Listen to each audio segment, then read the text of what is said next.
जय श्री कृष्णा, जय श्री राधे।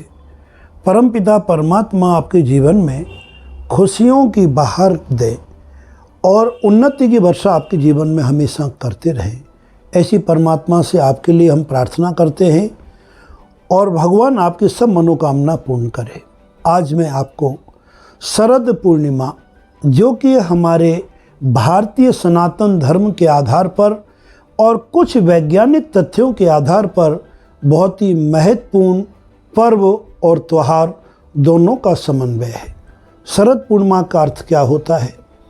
वर्षा ऋतु समाप्त होकर के जब शरद ऋतु का प्रवेश होता है, उस पूर्णमासी को हम शरद पूर्णिमा कहते हैं, जिसमें बड़ा ही एक सुहावना मौसम प्राय करके होता है।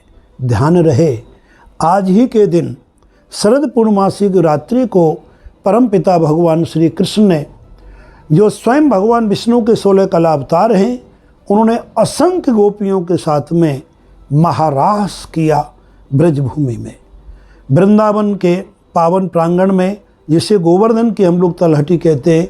इसके बारे में बाद में आपको बताऊंगा। वो महारास किया।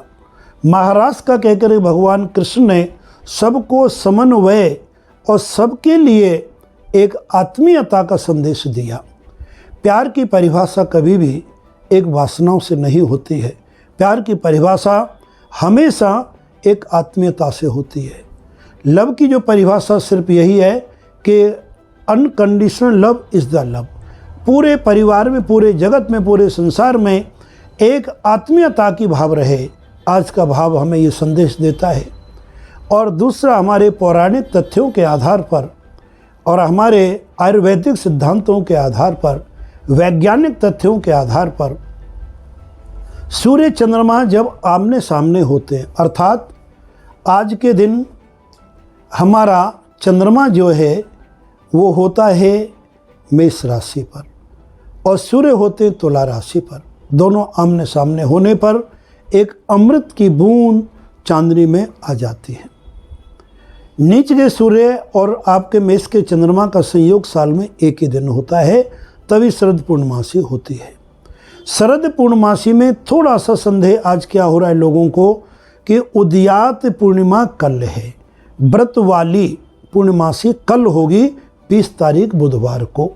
और क्षीर पान, क्षीर कहते हैं संस्कृत में खीर को, खीर का बनाना और खीर का पान करना, वो होती है तिथि हमारी आज की।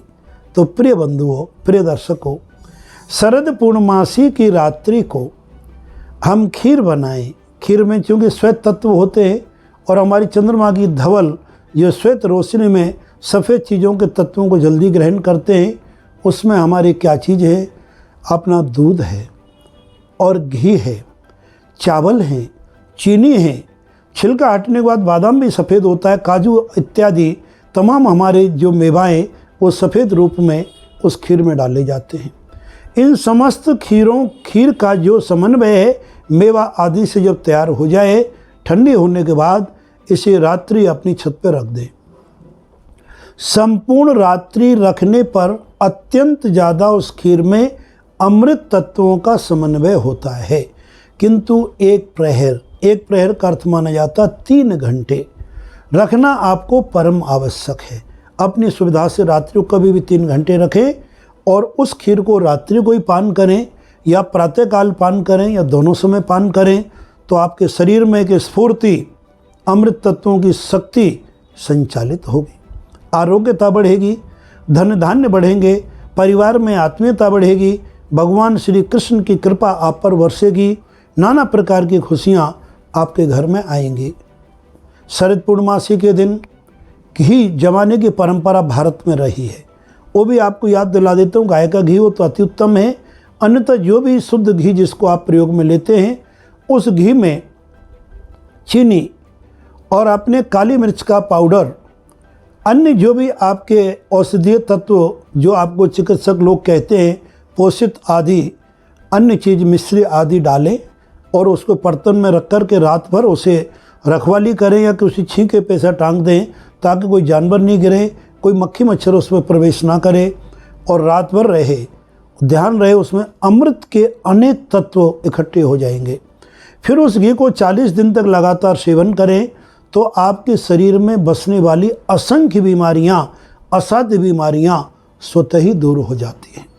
ऐसा अनुभव से देखा गया है, ग्रंथों में कहा गया है, पूर्वजों के मुख से सुना है और जो कुछ सुना है वो आपको बताया है। जो अनुभव से देखा वो सभी आप अनुभव करें और देखें शरद पूर्णमासी का कितना चमत्कार आपके जीवन में होता है और आनंद की अनुभूति होती है। इस पर्व को मनाएं और खुशियाँ पाएं। जय श्री कृष्णा और जय श्री राधे।